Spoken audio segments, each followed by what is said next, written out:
Вітаю, шановні колеги. Розпочинаємо наш щотижневий брифінг. Цього тижня будемо говорити. Welcome, dear colleagues. We begin our briefing dedicated to the issue of combating and fighting collaborators in the deliberated territories. According to the Unified Register of Pre-Trial Investigations, there have been since the 24th of February, we have now 1,200 criminal proceedings. Out of them, 449 proceedings were initiated based on the facts such as public denial of armed aggression of the Russian Federation against Ukraine, public appeals to support the decisions and actions of the aggressor state, to cooperate with the aggressor state, and calls to the non-recognition of the expansion of the state sovereignty of Ukraine over the temporarily occupied territories. 627 proceedings have been filed on the facts of a citizen of Ukraine voluntarily holding office in an illegal authorities in the occupied territories, including the voluntary election to such illegal bodies. Also, there have been cases on the issue of voluntary occupation of a position in illegal judicial, armed or paramilitary formations. 1,200 cases were the cases when people were informed of the suspicion who are these people. These are collaborators, 6 of them representatives of the state bodies, former employees of the law enforcement, representatives of the LLCs or individual entrepreneurs, 3, and civilians, 167. There is currently no reduction in the facts of collaboration discovered by the National Police. On average, monthly, in the Unified Register of the Pre-Trial Investigations, we have recorded 160 criminal proceedings. According to the results of the investigation, 101 criminal proceedings have been referred to the court. Majority of cases have been in the Zhytomyr region 33, Sumy region 15, and in Kyiv region 10. We will now focus on the noteworthy cases of the collaborative activities.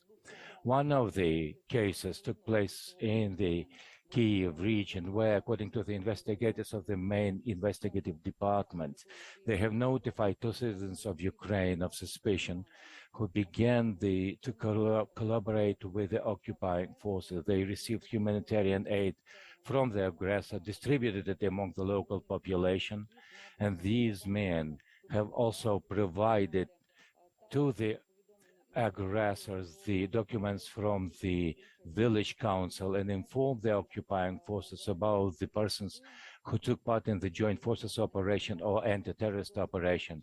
They also provided information regarding the strategic infrastructure facilities of the Bucha district in Kyiv region.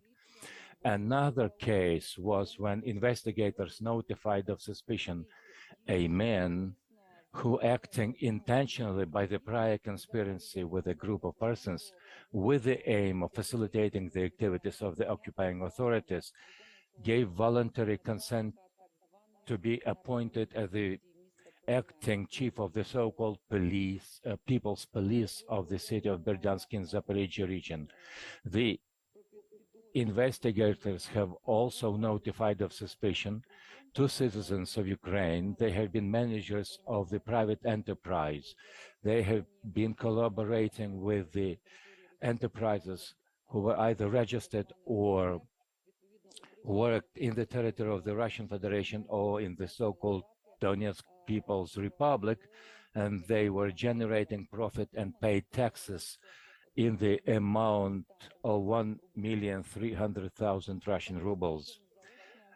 The investigators have also notified of suspicion in absentia a citizen of Ukraine who, while in the territory of the temporarily occupied city of Novokakhovka, she defected to the enemy under the martial law and accepted the offer to work in the police, the so-called police of the Kakhovka district. Another case took place in the temporarily occupied territories in the Kherson region when a woman began to voluntarily cooperate as an administrator of the so-called broadcasting and television broadcaster. Before the word was called Kherson UA. Why do people start cooperating with the occupiers? It's difficult and practically impossible to identify the reasons. People who are notified of the suspicion are currently in the temporarily occupied territories, but in the most cases, the so-called cooperation or collaboration with the enemy is because people are promised to be given some top offices or for their financial rewards. People are also cooperating with the enemy because of the facts when people want to make profit, do some revenge or desire to facilitate the departure for a permanent residence abroad. What are the punishment that they are facing? In every case, we will deliver that punishment separately. One thing is when people call to support the aggressor soldiers or provided information to them or distributed humanitarian aid, that will entail some kind of punishment. For example, the inability to hold public office. Another issue is when the collaborationist acts led to a death, there the punishment will be as serious as a life imprisonment. To wrap it up, some statistics by regions in terms of collaborationists. The largest number of cases that we registered in the Unified Register of Pretrial Investigation, according to the Criminal Code of Ukraine, have been registered in Luhansk region 174, in Kherson region 140, in the city of Kyiv 111, Donetsk region 107, Kyiv Oblast 84, Zhytomyr region 73, Sumy Oblast 66, and Zaporizhia region 64 cases of collaborationist activities. This is all I have to say at this point. I'm ready to answer your questions. Tatiana Litvinova from the Espresso television outlet. My question is having to do with a new bill now submitted to the parliament. Irina Vereshchuk said that the current criminal code is not perfect because people who are staying in the occupied territories might be brought to justice. These people include teachers or people working in the local shops. There must be an amendment to this legislation. What do you think? Should this legislation be amended? Are there defects in the current legislation, and whether you are in the know of the cases when people were called to justice unsubstantiated?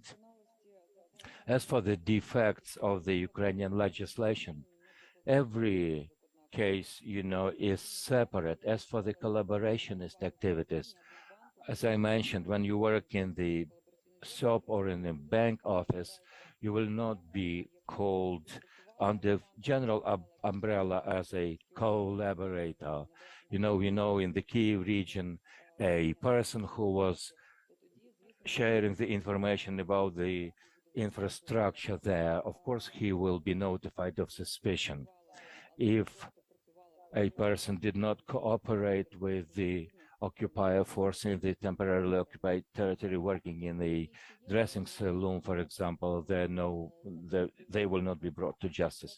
So do you think there is a need for adjustments in the law? You should better ask Irina Vereshchuk herself. Thank you very much.